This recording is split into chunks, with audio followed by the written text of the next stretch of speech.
Hey, hey! It's DJ here with Wally Life, and we are hanging out at Shawnee Ski Mountain for another amazing event, and we are talking to Connor. And you came down today to do some skiing. Yep. Any jumping, anything like that? No, nothing too fancy. I'm not a crazy skier or anything. Just coming out for a casual day. Yeah, pretty much. At first glance, with lots of parking and a huge multi-level main ski lodge, Ski Shawnee has everything you'd expect from a full-service ski mountain. We bundled up and head outside to see what this is all about. This mountain has it all, with 23 slopes and trails, 2 terrain runs, and a snow tubing park. This is a very nice mountain, very smooth, easy to do, extremely friendly, cost effective for families especially, and lovely weather, of course. That's awesome. So you are a coach for the ski team, and Correct. what are you teaching them? What are some of the things you're working on with Be them? safe, have fun, go fast.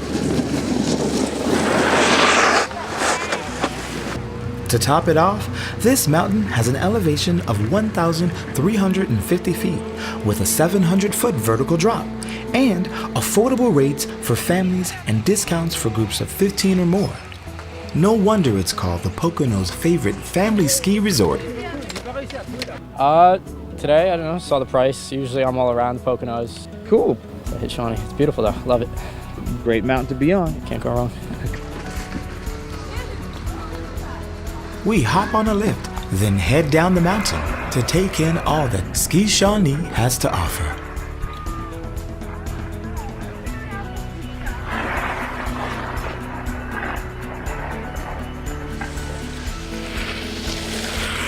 This is Emmy, and she's an amazing skier.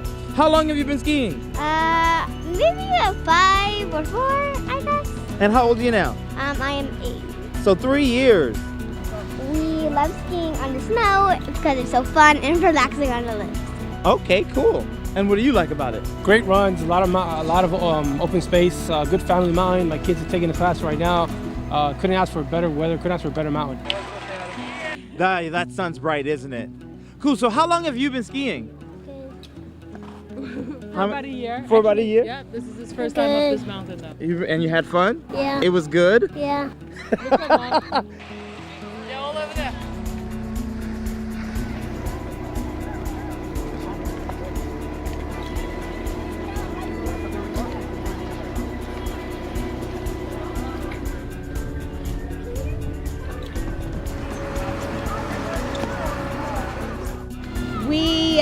I got to ski with my daughter for the first time. First time skiing? Yeah, Rock well, she's out. been skiing for a little while, but this is the first time we got to go together, so that was pretty cool. That's pretty cool. They're taking the lessons here, and you have chaperones taking the lessons with the kids and all that, so it's just been a really fun time. Shawnee Mountain is awesome. There you go. Tell us about the mountain. Oh, it's gorgeous, nice, and the beautiful weather. A lot of people, a lot of kids. I haven't been here probably with my kids, 3 sons, probably 10 years. And speaking of kids and family fun, Shawnee has loads of programs from beginner to elite and is a great safe place to learn and develop your skills on the slopes. We have a large menu for children in my children's program, the youngest being 3, and that's called Ski Baby, and it's a 1-hour private. For 4, 5, and 6s, we have a popular program that is called Ski Wee. And once they graduate out of Ski Wee, they can go to the next program called Mountain Cruisers or All Day Camp.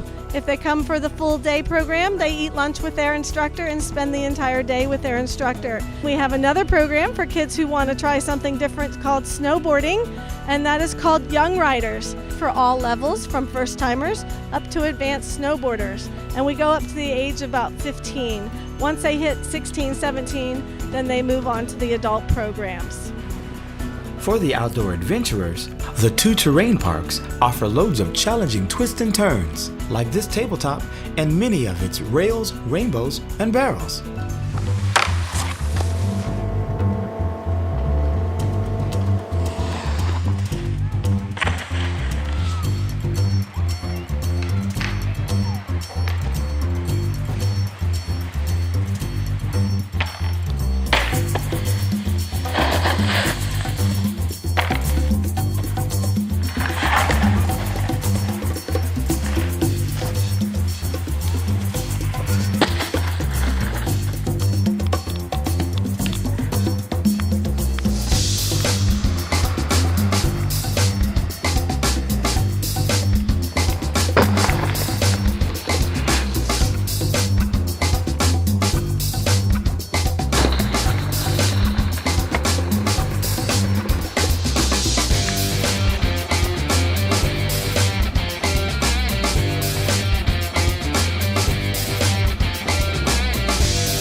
Experienced snowboarders and skiers can make this look pretty easy, but for that unexpected tumble, it's always best to wear properly fitted safety gear, including a helmet.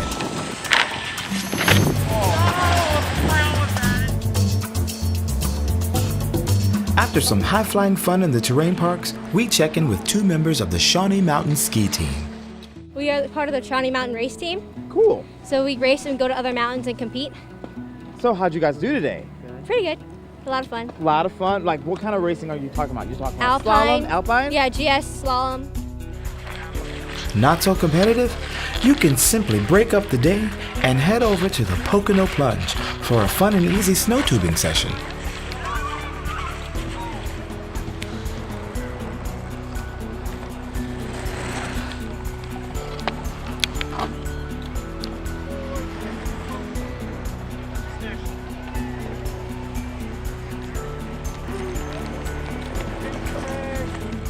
Good job, guys.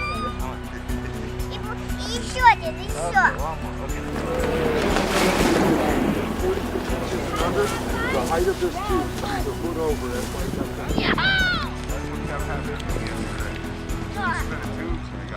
How was tubing? It was awesome. You should definitely come here every single day of your life.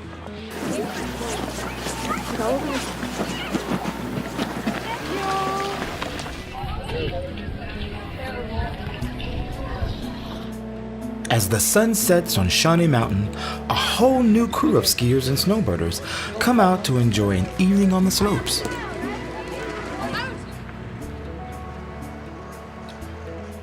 For a wild winter day of fun, visit ShawneeMT.com for discounts, events, and special offers.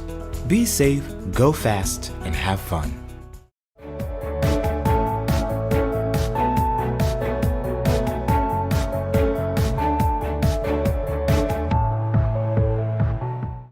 Hi, I'm Lorraine Collins with Davis R. Chant Realtors.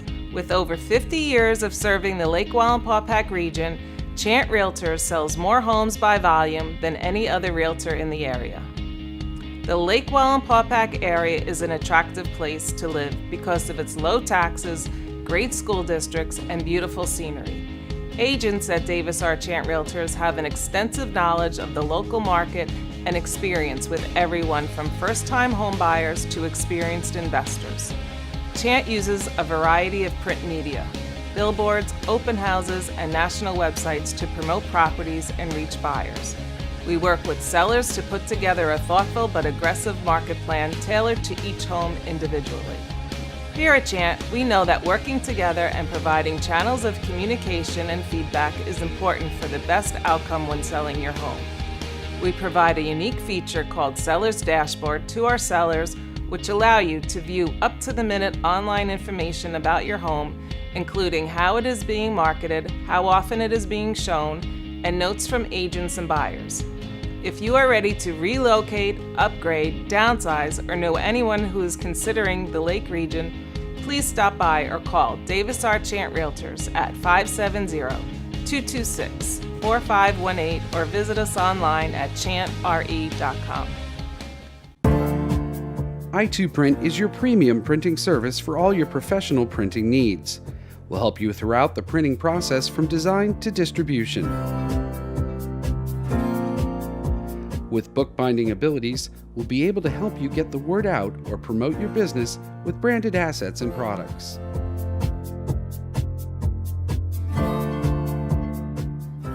i2 Print offers top quality print products at competitive prices with quick turnaround and fast delivery. From business cards, large format posters, brochures, and wrap cards to annual reports, i2 Print can print everything you need to promote your product, service, and business.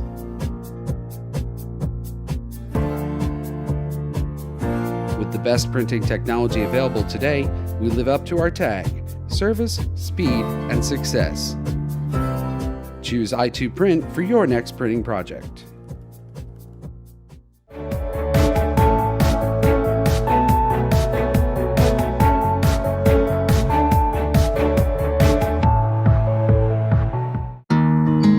The D&H Canal, the Gravity Railroad, and the mining industry is woven deeply into every city and town in northeastern Pennsylvania. It is a common history we all share. To help tell this story, the Delaware and Hudson Transportation and Heritage Council has put together a series of documentaries exploring the industries that built our history. What follows is a short sample from Part 2 of an ongoing series titled The Delaware and Hudson Canal Company, Its History and Legacy. Coal. You could use it for heating, cooking, or running a steam engine. And there was plenty of coal, tons and tons of what they called the rocks that burn. But it was in Carbondale and around the city that would be called Scranton. But how do you get it to New York City? And how do you make money doing it? Some rich American investors held a meeting in New York City's Wall Street at a place called the Tontine Tavern and Coffee House. They set up a grate, burned coal on it, and made coffee one morning. Then they took out their pencils and sold stock in a canal company that would bring coal to New York City. The new Delaware and Hudson Company. We'll help the folks, and we'll make a fortune with it, they thought. So they built the Big Ditch, as it was called, and some of the investors did make their fortunes. One of my favorite aspects of the canal are the locks, because you had to raise this boat up about 10 feet per lock in a controlled manner. There were no pumps, there were no machines. It was just simply water flowing. So how did a lock work? If this was during the canal days, I would be underwater. My feet would be at the bottom of the canal, and my head would be just about at the top of the water level. A loaded boat waiting to head to Kingston would be coming in this way, and this pocket door would have been flat. The boat would have been pulled all the way in to the other end where the doors would have been closed. At that point, this door would have been raised up, closing the water off. 4 louvers in the bottom door would have been opened, and slowly the boat would have been lowered down 10 feet. A lot of times, just before it's completely empty, maybe 1 or 2 feet of water left in it, they would open the doors up, and that water rushing out would help push the boat out and on its way. Waiting at the other end of the lock would be a light boat, an empty boat, wanting to head back toward Honesdale. That boat would be pulled in, snubbed off with the snubbing post. Those doors would have been shut, and there were 4 louvers in this now vertical door, which would have been opened, letting the water in. Gradually, the water level would have risen, and when it got to almost equilibrium, this door would have been flattened, and now that boat would be at this level and pulled on, and a boat would be waiting here, and this process would have gone on all day long, sunrise to sunset. All the locks in the Pennsylvania section were wood-lined. These iron bars that ran under the rocks would hold up these massive vertical wooden beams, and then wooden horizontal planking would go on them. Very few locks have the original wood left, but there's some here at Lock 31. After 1850, in the peak years, there were as many as 1,000 canal boats at any one time moving along the canal. So everyone talks about the canal carrying coal. That was in one direction. And of course, the boats coming back empty brought supplies, well, for whatever was needed. As the canals got bigger, they wanted to do more things. They wanted to attract passengers. They wanted to carry freight. If you lived in Honesdale and you wanted to buy anything in the way of new furniture, and you had enough money, and you wanted to get the finest available in New York, how would you get it to Honesdale? You certainly couldn't put it in a horse and carriage. It was carried on the canal. There was no railroad at that time. Those canal boats came back with all kinds of things that were needed, and rapidly the whole area built up.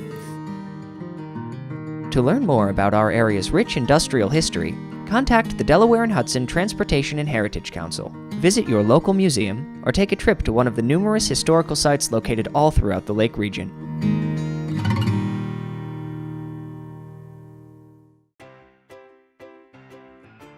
The Art Factory of White Mills hosted their 4th annual High School Emerging Artists Showcase. a curated show for young local artists. Hi, I'm Cindy, and this is my husband Jerry, and we are the owners of the Art Factory of White Mills.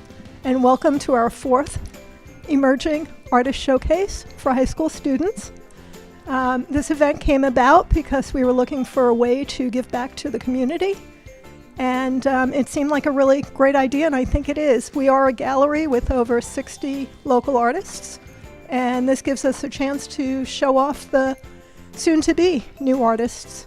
The area is abundant with quality artists, as anyone will know, and we're thrilled to bring things together and keep moving forward. This yearly event is open to high school students from the Wayne Highlands, Western Wayne, and Wallenpaupack school districts, as well as homeschoolers. Each student can submit up to 4 pieces for review, critique, and exhibition. The works are then judged by local artists.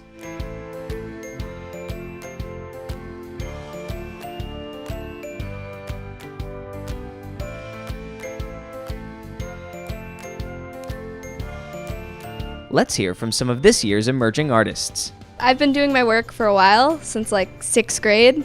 I got into it because my grandmother, she was a big influence on me. I've been hanging out with her a lot when I was younger. I work mostly with oil pastels. I like to focus my pieces on people because people are always around me, and I feel like you can tell a lot in a piece with people and the face that they display. Most of the pieces I do are people that I know personally. I find it easier to draw and create when I know them and I can visualize it. In August, I actually plan to go to Millersville University, but I'm going to be pursuing English education, but doing art on the side, of course. I like working with chalk and oil pastels. The charcoal is one of my favorites to work with, which is what I use to create the pelican and the glasses. I wanted to do bees for a while, and for oil pastel, I feel like I could capture the bees more in them. I do most work outside the school. School is more for the classroom work. I plan on pursuing art. I started with photography last year, and then this year I got into like ceramics and drawing. We had to make an animal, and I just figured I might as well do a peacock because they're cool, and it was a challenge. It was a lot of work. I plan on going to IUP in August and going for art therapy. I work with watercolors a lot, and I started ever since I was young, but I really started drawing when I was around in 5th grade. I did my hallway, and the floor was kind of boring, so like, hey, let's spice it up a little. So I did a little bit of dripping because I thought that would look cool. Art, it's more of a release for stress and just a release of emotion and to build up on yourself. I do plan on going into art in the future. I started doing a lot of self-portraits this year. That was the first one, and I was really, really excited about it, so I framed it. My work is colored pencil, acrylic paint, and pen and ink.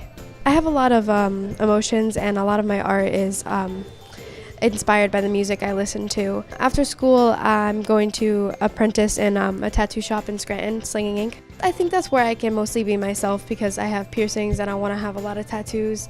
And it's just, I would like to put my art on other people.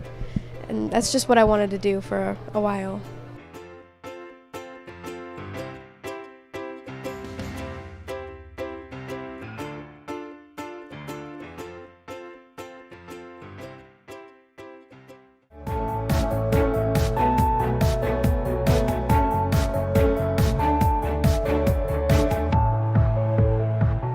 Sterling Business and Technology Park is currently divided into 23 lots ranging in size from 3 to 30 acres. Each lot in the park is KOZ certified for companies that qualify. The Sterling Business and Technology Park is perfectly located just off Exit 17 on Interstate 84 in northeastern Pennsylvania, just under 2 hours from New York City. If you would like to explore locating your business at Sterling Business and Technology Park, visit sterlingbusinesspark.com.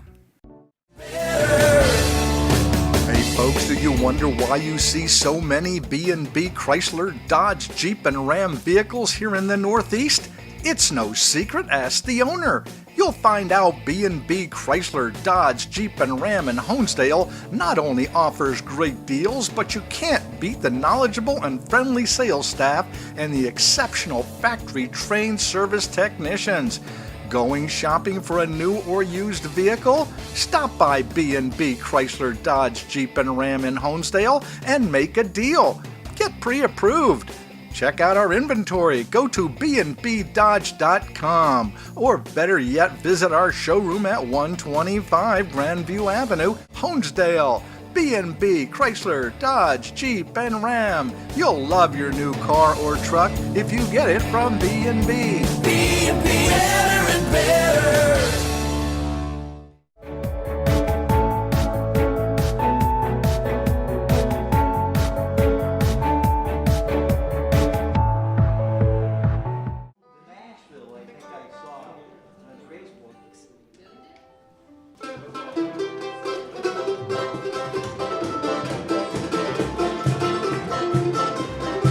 Dust off Granddad's old banjo, because every third Thursday of the month is Acoustic Bluegrass Jam at the Cooperage. A time for musicians of all ages to get together and make some toe-tapping rhythms. Join in the band or take a seat and enjoy. The atmosphere is fun, happy, and wholesome.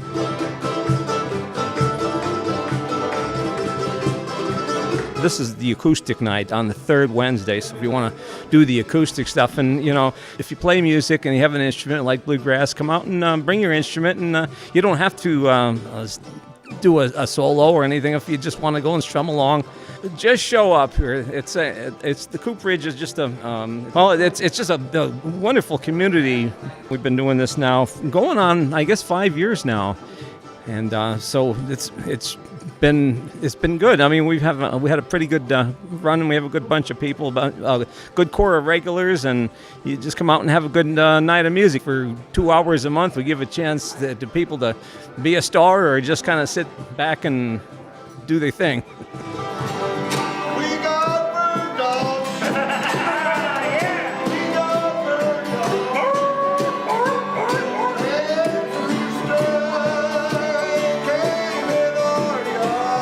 Kind of from the beginning, me and my dad, we've been playing bluegrass, listening to bluegrass since I was real small. This place, when this place first opened up at Cooperage, they asked my dad to host an open mic, and we used to pack all the time. It kind of spiraled from there. It's great to get together once a month and play with all the bluegrassers from around.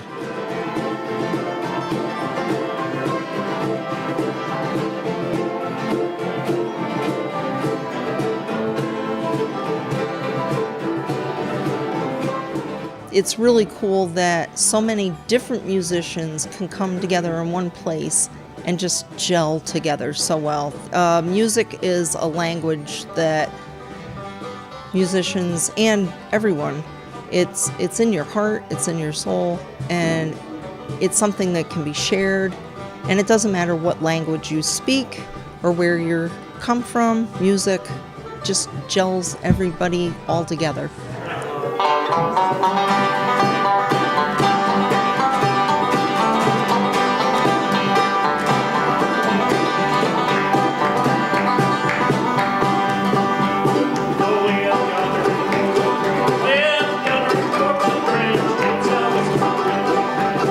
I'm a historical singer-songwriter, and our band, our group, Black Sage Project, we write about the local history around the area of events and occurrences that actually have happened.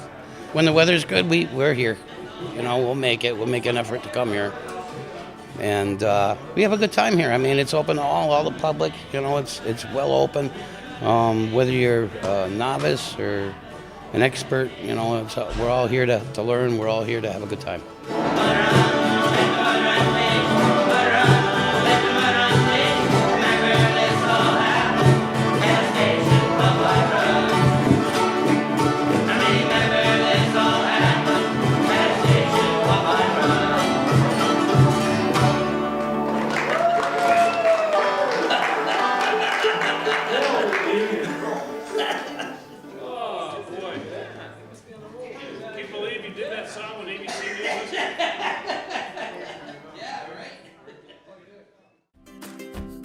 Wally Ice Fest, celebrating the best of winter fun in the northern Pocono Mountains.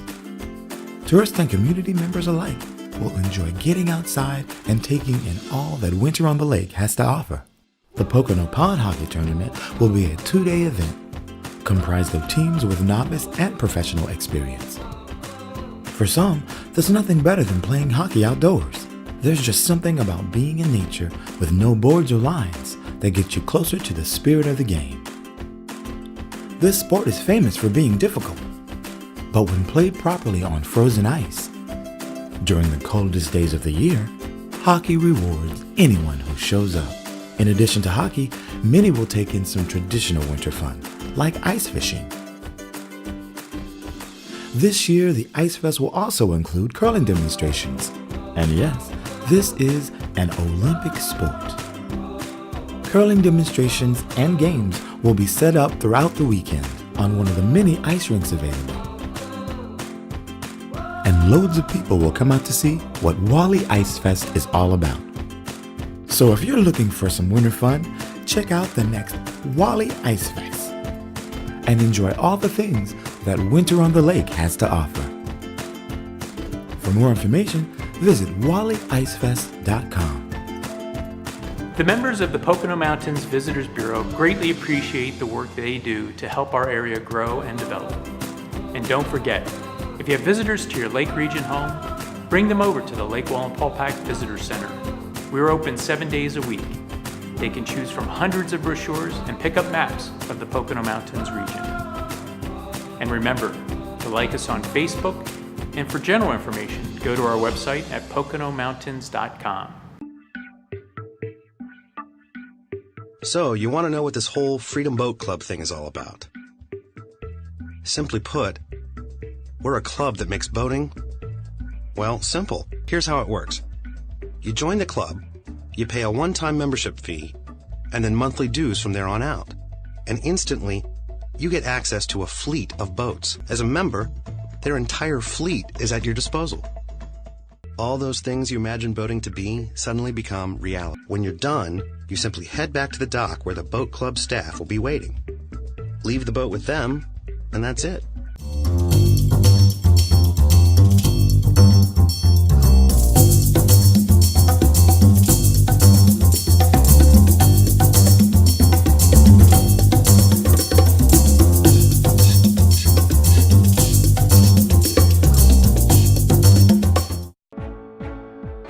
Tune in to Wally Life every Monday at 9 p.m. on Blue Ridge Communications Channel 13 for the latest in life around Lake Wallenpaupack.